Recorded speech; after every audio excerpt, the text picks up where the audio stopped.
Šole so se pri organizaciji priprave in dostave brezplačnih toplih obrokov učencem organizirale različno.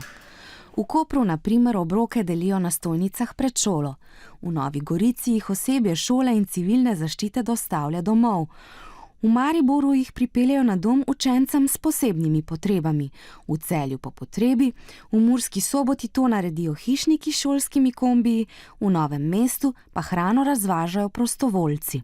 Šolska hrana je pripravljena po navodilih prehrambenih strokovnjakov. Obroki so sestavljeni premišljeno in kakovostno, so pa tudi zelo okusni.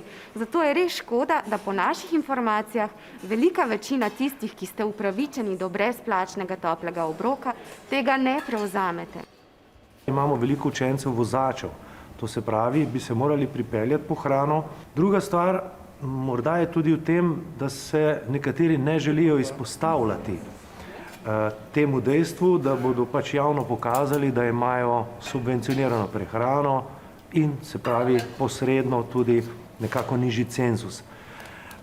Tretja stvar je pa tudi morda v tem, da se je potrebno malce potruditi za to, da je treba priti v centralno kuhinjo, morda tudi peš za tiste, ki so blizu, v nekem točno določenem času. Na osnovni šoli Trebnje kosila delijo med 12. in 14. uro. A v tem času danes ni tukaj prav nobene gneče. Čeprav je na tej šoli do brezplačnega toplega obroka upravičenih 277 učencev, ga vsak dan prevzame le približno 10 otrok. Če imate težave s tem, kako do brezplačnega kosila, to sporočite v šolo. Kajti če imate možnost dobiti tak obrok, si ga le privoščite.